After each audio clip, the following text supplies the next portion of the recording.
テストの答案用紙の裏に表面にはちゃんと答えずに問題には答えずに裏面にこう先生に対しての教育方針の仕方をこうした方がいいんじゃないかみたいな抗議文を書いた。それで提出したっていう。時代がバブル絶頂期だったんですよね。中学ぐらいの時ってありとあらゆるものがうさんくさいっていうかこのまま僕は大学出て大きな企業に入ってそれで幸せなんだろうかみたいな風に思うようになっていって、今よりもすごく学歴重視で参考時代っていう言葉もありましたよね。高学歴高収入高身長みたいな。僕はだからそれに反発して3低でいこうと思って、身長低いし低学歴低収入低身長でいこうと思って、何かその時代の向かっていく方向に対して反発はありましたね。一人こうちょっと抜けて個性があるみたいなことをちょっと抑え込むような教育があったから、そうじゃなくて個性はむしろ伸ばした方がいいのにって中学高校ぐらいの頃。はじめまして、写真家の滝本幹也です。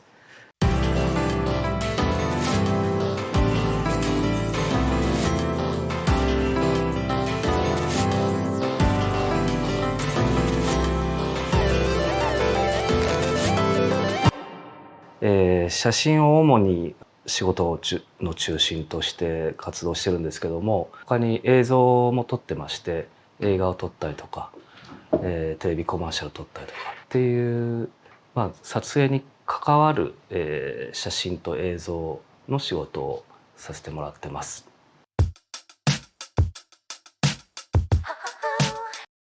小学校3年生4年生ぐらいの頃に天文にはまりまして、天体望遠鏡を手に入れて、で、その当時ちょうど理科の授業でも、天文宇宙のことを習ったりとかしていたし、あとタイミング的にもハレー彗星が、ちょうど76年ぶりとかかな、地球に最接近するっていうので天文的なトピックがすごく多かったんですよね。でそれもあってどんどんのめり込んでいってしまったと。でその天体望遠鏡にカメラを取り付けて月のクレーターを撮ったりだったりとか、あと赤道儀を北極星の方に向けて、地球の自転に合わせて、モーターで追尾して、長時間ロコで天の川を撮ってみたりだったりとか、そんなようなことをその頃やってましたね。でそれでなので三脚を据えてガチッとしたこう雲台赤道儀に変わるものカメラも雲台があって、でシノゴみたいな大きなカメラで、観測視点で撮るみたいなことが多分僕の特徴だったりすると思うんですけど、それは多分おそらくそこから来てるんじゃないかっていうふうに今になって思いますね。父親の持っていたペンタックスの SP っていうカメラを望遠鏡に取り付けたのが最初で、その後ニコンの一眼レフ、小学校5年だったと思いますね。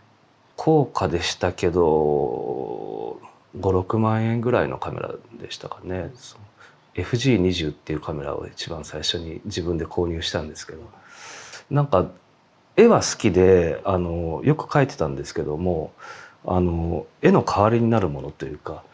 自分の思い描いていたものを撮ろうとしても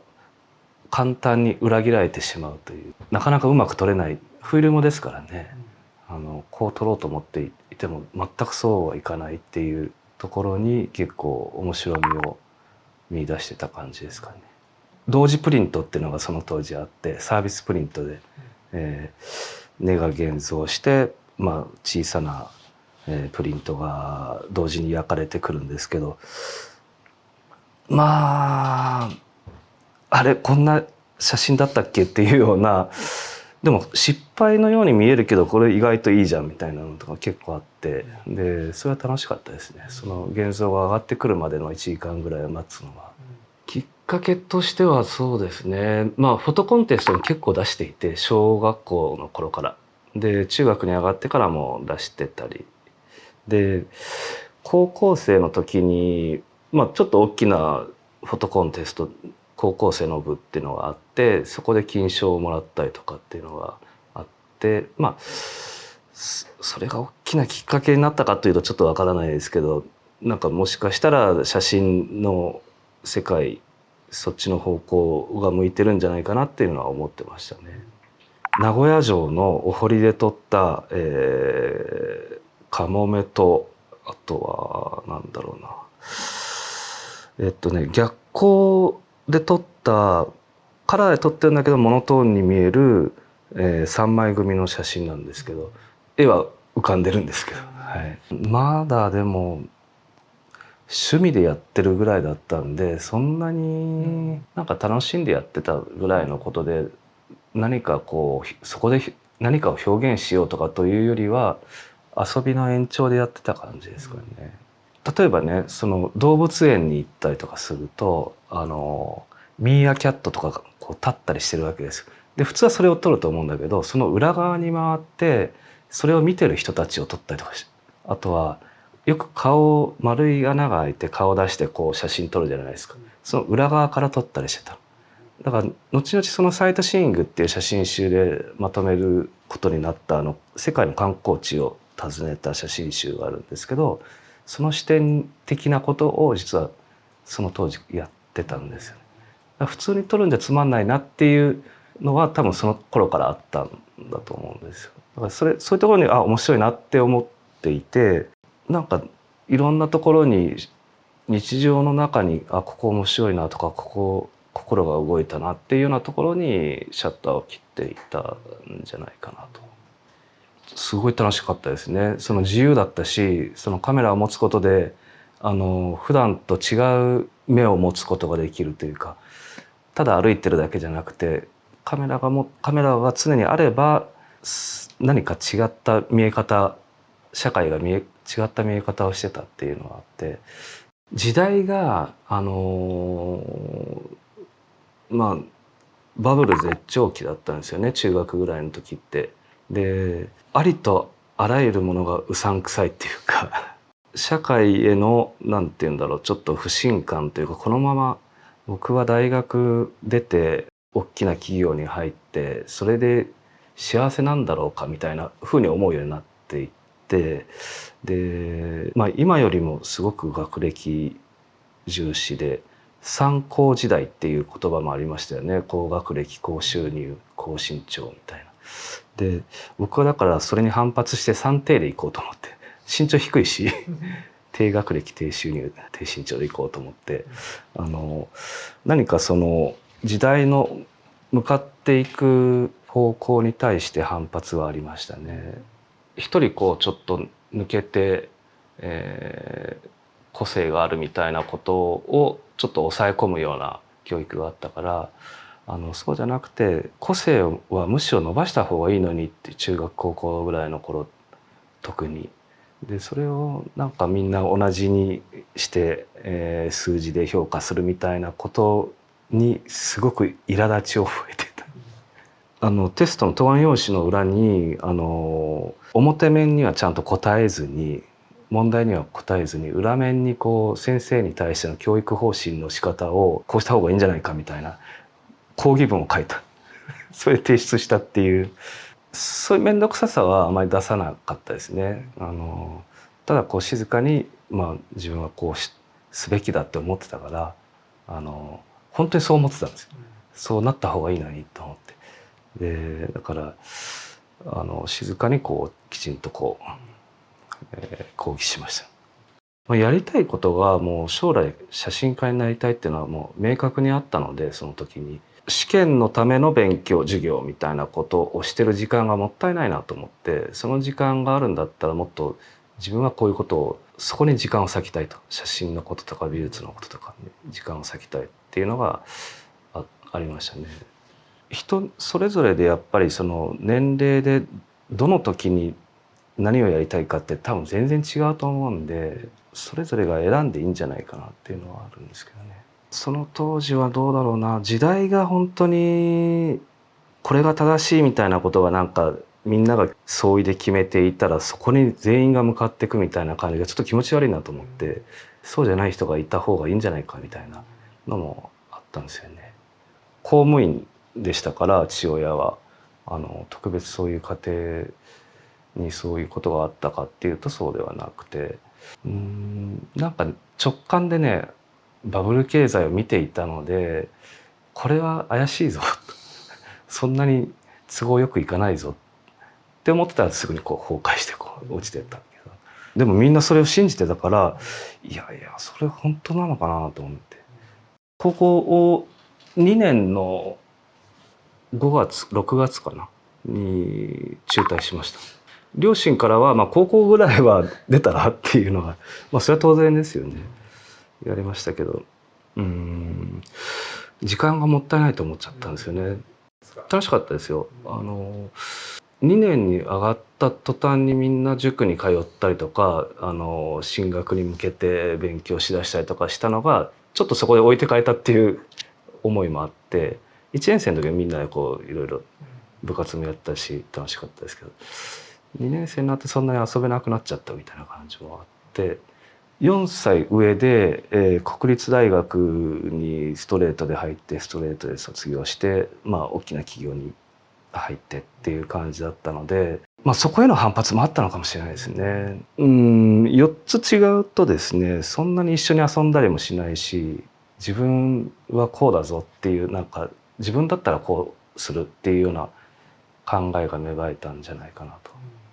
近所に写真館があってですね、そこが建築写真だったり、主に料理写真なんですけど、をやってる人、写真館もやりながらそういう料理を専門にやってる人だったんですね。でそこに門を叩いて弟子入りさせてくださいっていうお願いをしに行って、そこに1年弱いましたね。シノゴっていうカメラがあってですね、ジナーの S っていうシノゴの中でも一番いいカメラがあって、でモノクロの暗室もあって一通りのことがそこで学べた。照明ストロボもあったし、フィルム現像はでも師匠の方がやられていて、プリントを僕がやったりとかっていうのはやりましたね。それで言うとですね、そこの写真館に入る前に中学生ぐらいの時にブルーランプっていう、500ワットの電球があるんですが、写真用の電球が。でそれを自分で買ってきて家でなんかこう当ててみたりして遊びでやったりはしてたんですよね。だからだいたい光のこととかはちょっとスポットにするとこうなるんだとかっていうのはなんか手探りではやってたので、それが写真館に入った途端にバルカーのストロボってすごい本当にプロの使う大きなゼネがあって、すごい大光量を放つストロボが何発もあって、それはもう本当に夢のような世界で、時間ある時にいろいろ自分で試したりはしてましたね。そうですね。散々スタジオでの光っていうのはやってきたし実験もしてきたので、やっぱり太陽の光にはかなうものないなっていうのがもう途中から分かってきてしまったっていうのが大きいかもしれないですね。どう頑張っても太陽にはかなわないし、太陽に近づけようとしてもやっぱりバレてしまうし、本当に仕方なく人工的な光を使わないといけない時ぐらいしか使わないですね。なるべくは自然光で撮ろうと思ってます。地方の写真館なのでブライダルもあるし、家族写真があったり照明写真があったり、あとインテリアホテルのインテリアの写真があったり、もうありとあらゆるもの、広告もあったりしたし、ファッションみたいな仕事もあったんで、一通りのことをそこでは見れて、ででも6割ぐらいかな、料理写真を主にやっていて、で料理の世界って面白いなと思ったんですね、そこで。でいろんな当時、雑誌を見ていたら、佐伯義勝さんという方が、料理写真家の中での大家とされていて、もう写真がすごく、他の人と全然違うんですね。でいろいろ調べていくと木村伊兵衛さんのお弟子さんだったと。木村伊兵衛さんのお弟子さんやっててから料理に転向して料理写真っていうジャンルを作った人なんですけど、でその人につきたいって思って、ですぐに行動を起こしたわけですよ。でそれで東京に出てきて、で佐伯さんの門を叩いて、でそしたらその当時お弟子さんが4人いるっていうことで、今すぐには無理だって言われたので、近くの本屋さんに行っていろんな募集、スタジオの募集のページが、コマーシャルフォトっていう雑誌ですけど、そこで何社か見て、でそれですぐにスタジオに電話して面接してもらってみたいな、そういう思い立ったらすぐ動いてしまうっていう悪い癖がありまして、それがですね1617かな、東京出てきたのが17ですね。高校生の時に本当に授業が嫌ででこの時間を写真に使えたらいいなって思ってたので、ずっと写真のことやってていいんだっていうその嬉しさの方が強かったですね。まあ仕事すごい忙しかったですけど、好きなことをこれだけやっていいなんて、なんて幸せなんだろうっていうふうに。やっぱ16だったので飲み込みが早い、難しいことでもすぐに覚えてしまう、好きなことだから。だからそれがね、本当に乾いた砂にこう水をこぼすとさーっとこう染み込んでいくじゃないですか。そんな感じで頭に入っていってた。今じゃもう全然ダメですけど17歳の時に上京してきて、で最初寮があるスタジオを探してたもんですから、5人ぐらいの共同生活しながらその寮からスタジオに通ってってしてました。やっぱり東京ってすごいなと思ったし、あと仕事量がすごかったですね。その当時スタジオが予約できなくて、第3キープ第4キープみたいな感じで空いてなかったんですよ、スタジオが。仕事の量の方が圧倒的に多くて、で雑誌もその頃元気ありましたからね。でなのでダブルヘッダー、僕はそのレンタルスタジオだったので、お客さんが、外のお客さんが撮影場所として借りに来るって、でそこのスタッフとしてアシスタントをするっていう形だったんですけど、だか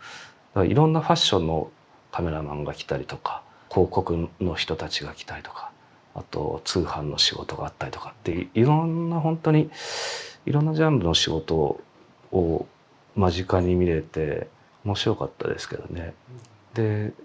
でもダブルヘッダーだったりトリプルヘッダーだったりっていうのは結構当たり前のようにありましたね。スタジオ入った頃にはもうバブルは崩壊していたけども、まだその名残はあって、で予算はふんだんに広告がありましてね。で最初はよく背景にこうセットペーパーって大きな紙を垂らして撮影したりするんですけど、それをまだ全然使えるのにカッターで切って丸めて捨てるみたいなことをしてる先輩がいて、うわもったいないことするなとか、あとディフューズに使うトレッシングペーパーとかもこうガーって丸めて捨てるみたいな、切って使えばこれ裏紙に使えるのにみたいな、紙も上質な紙なのにとかって思ってたんだけども、最初はそれで心を痛めながらも、まあトリプルヘッダーなんかの場合は撮影終わったらすぐに片付けして、でホリゾントの白いペンキ塗って乾かして、すぐに1時間後には次のお客さん迎えてっていうのをやってたんだけども、だんだんとね3ヶ月半年とかしていくと、そうやって物を捨てるみたいなことが何もそこに心を痛めなくなってきている自分がいて、なんかこれなんだろう、ただ時間を優先せざるを得なかったんですよね、その時は。とにかく仕事を回していかないといけなかったんで、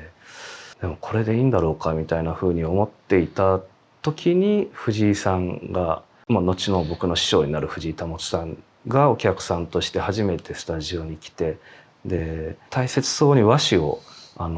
畳んで持ってきて、でそれをこうディフューザーとして光を、和紙だからトレペよりも光が柔らかく回るんで、撮影終わった後また大切そうに畳んで持って帰るという、だからリサイクルをしていた。なるべくゴミを出さないっていうのをその当時からやれていて、あの時代でそういうことをしていたっていうのは結構衝撃だったんですよね。みんな